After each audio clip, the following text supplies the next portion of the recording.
All right, let's jump right in. Today, we're going to tackle a massive topic, one that's right at the heart of, well, pretty much everything: government regulation. You can think of it as the ultimate debate about the rules of the game. Just how much control should a government really have over the economy? Let's get into it. So, let's start with a really basic question, right? Why can't a business just do whatever it wants? It sounds simple, but the answer is so complex, and it really gets to the core of this whole thing.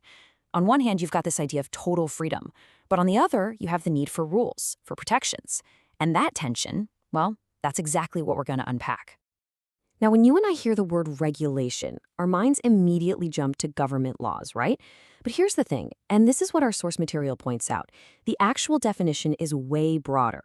A regulation is just any intentional restriction on an activity. Sure, that could be from the government, but it could also be something like industry standards. You know, how all our phone chargers are finally starting to look the same? That's a form of regulation. It's all about deliberately guiding how we do things. Okay, so let's really frame the issue here.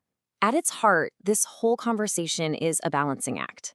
It's this constant push and pull between two things we all value: our desire for individual freedom and our collective need for order and, safety.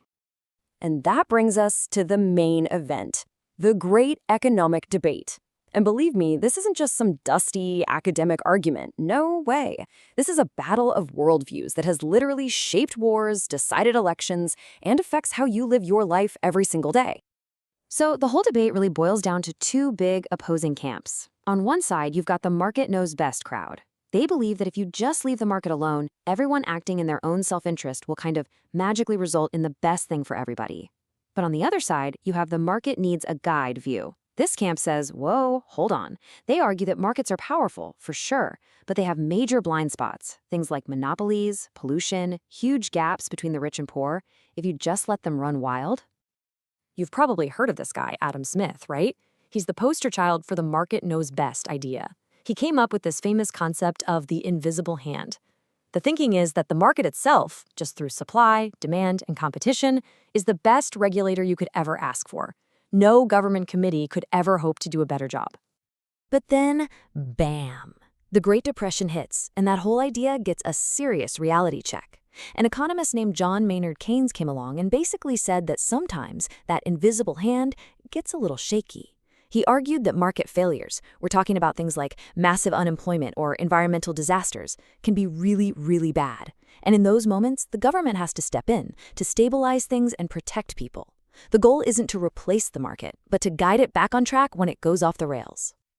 Okay, so it's not just a simple for or against thing. Scholars have dug deeper to figure out, why do we actually get the rules we have? So the public interest theory is the optimistic take. The government sees a problem and steps in to fix it for the good of all of us. Then there's the capture theory, which is a lot more cynical. It says that powerful industries basically capture the regulators, getting them to write rules that help the companies, not the public. And finally, the economic theory looks at regulation like a product. Politicians supply it to whoever, a corporation, a social movement, has the most political muscle to demand it. All right, that's enough theory for now.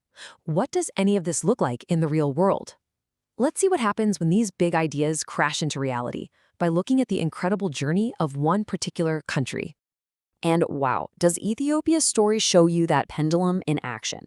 Before 1974, it was basically a feudal system. Then a massive dramatic change. From 74 to 91, a socialist regime called the Derg took over. I mean, this was total government control. The state owned pretty much everything. Then, after 1991, whoosh, the pendulum swings all the way to the other side. A huge push towards a free market economy, selling off those state-owned companies, and opening up to the world. It's this entire debate playing out in real life with every single swing affecting millions of people. So, where does all this leave us? Well, as Ethiopia's story makes crystal clear, there are no easy answers here. Look, this isn't a math problem with a single right solution. Finding that perfect mix of market freedom and government guidance is this constant, never-ending challenge for every single society on the planet. And that really brings us to the big takeaways here. First off, and this is huge, it's not that markets are bad and governments are good or the other way around. Both can fail.